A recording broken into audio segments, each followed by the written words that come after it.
11th episode titled "A Hundred Weight of Stones," as Claire navigates through the darkest nights of her very soul while forced into a marriage of inconvenience with someone who arguably loved her husband as much as she did.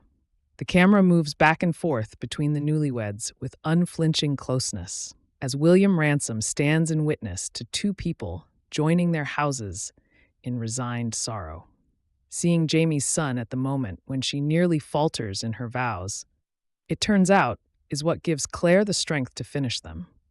John slides a gold ring on her finger alongside Jamie's, and it's official. Claire is now Lady John Grey, even if she doesn't waste any time before taking said ring off and crawling right back into bed.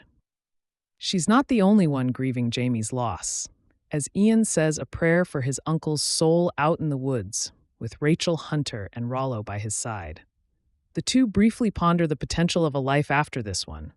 Quakers consider their time on earth to be a sacrament in itself, Rachel says, but not all of them necessarily believe in a heaven.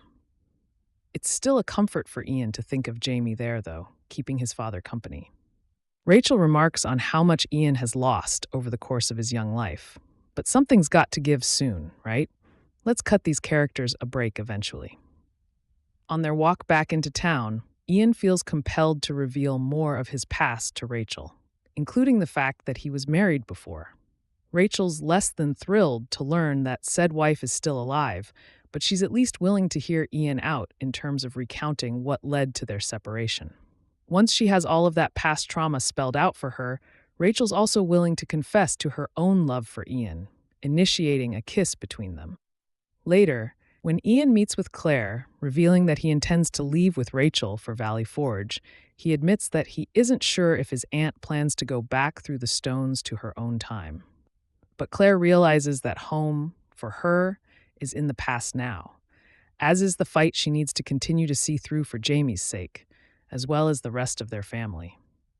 Meanwhile, back in 1739 Scotland, Roger is beginning to think there's a reason why he and Buck were brought back to this time. Maybe, in tracking down his own father, who may very well have disappeared through the stones rather than gone missing in action, the trail will also lead Roger to his son. He's following every possible breadcrumb, including an old RAF jacket, but its new owner threatens Roger and Buck into leaving empty-handed. Buck rightly points out that finding Roger's father may not actually lead them to Jeremiah, but Roger can't shake the feeling that all of this is somehow connected, as if he was meant to find his father by winding up in the wrong time. Still, it's hard not to consider the possibility that this might all be a wild goose chase, and our worst fears are somewhat confirmed when, back in the 80s at Lallybroch, Briana finds herself facing off against none other than Rob Cameron. She quickly deduces that Rob had left Jeremiah's scarf at the stones to trick Roger into going back into the past. Their son has been right under their noses all along. But Jeremiah is proving less than helpful in giving Rob the answers he wants, so he's here for Briana to ensure she gets her son to cooperate. They'll fly to America, Rob will find the gold, and they can all go their separate ways. But Briana doesn't let it get that far, grabbing the nearest pot on the kitchen counter and knocking Rob out with it. While Claire's marriage to John could certainly be seen as impulsive, William is the first one to point out that it might also do damage to Lord Grey's reputation, what with Claire being a heavily rumored rebel and all. He's speaking from about as well-informed a place as he can, which is to say, not very informed at all, at least not about the truth pertaining to Jamie or John's true feelings for him, or the fact that he's actually William's real father. To give the kid some credit, he's just trying to look out for John, and what's more, he doesn't understand why John owes Jamie so much after all these years. Protecting Jamie's wife, as well as his son, with the power of his name and title, seems to be the least that John can do at this point. But there's only so much protection that John can offer when Claire is considering making a decision that she can't come back from. Alone in her room, Claire's despair reaches such a low that she goes as far as to take a scalpel to her arm, intent on cutting herself deep enough to bleed out, thereby joining Jamie in death. But whose voice should she hear in her head but his, holding her back from the brink? Screaming in rage and grief, she reaches for the nearest bottle of strong liquor instead, to drown her sorrows. From the floor beneath, John sits before a chessboard in front of the fireplace, downing his own glasses of wine and trying not to consider the empty seat across from his own, one that Jamie himself would have occupied. As Claire wails, John stumbles upstairs, letting himself into her room and joining her on the floor.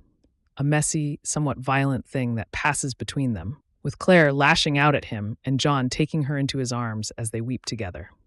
One thing leads to another, and when morning dawns, well, they're both naked under the covers, feeling equally awkward about what transpired. John apologizes for being somewhat ungentlemanly over the pillow talk that plays out, but Claire points out that each of them had been picturing someone else the previous night. The conversation that plays out is sweet and understanding, and even if the event that preceded it is somewhat controversial, it feels like the two go their separate ways with a better, warmer understanding of each other from that point on. It also means that Claire is willing to call him out for putting his foot down about his nephew Henry's desire to marry Mercy Woodcock. Yet, as John puts it, he's only forbidden them to spare his nephew from imprisonment, or worse, as their marriage would not be widely recognized by law. This week, Claire's role as the new Lady John Grey unfortunately involves having to put on a happy face and attend the fundraiser that her husband is hosting to benefit the loyalists.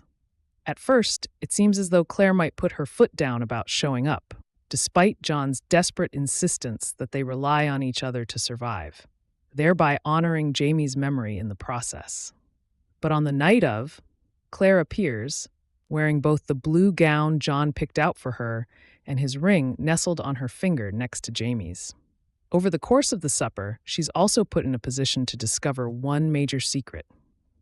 Captain Richardson might have threatened to arrest her as a rebel spy before, but that's because he's a double agent himself, outwardly a redcoat while secretly feeding information to the Patriots.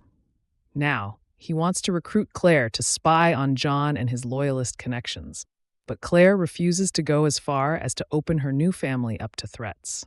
The next morning, as Claire and John review the new party invitations that have arrived in the mail, who should stride through the door but Jamie himself? Turns out it was a manifest error that had him listed on that ill-fated ship. The only thing on board just so happened to be Jamie's luggage. Breaking up our favorite couple's joyous reunion, however, is the fact that William is standing in the hallway and has just overheard John referring to him as Jamie's son. As if things couldn't get more dramatic, several redcoats are also in hot pursuit of Mr. Fraser and closing in fast. With some quick and admittedly reckless thinking, Jamie puts a pistol to John's head, pretending to hold him hostage to make his escape. And amidst all the madness that only Outlander can deliver, Claire can't help but smile with sheer and utter happiness that her husband has just come back from the dead.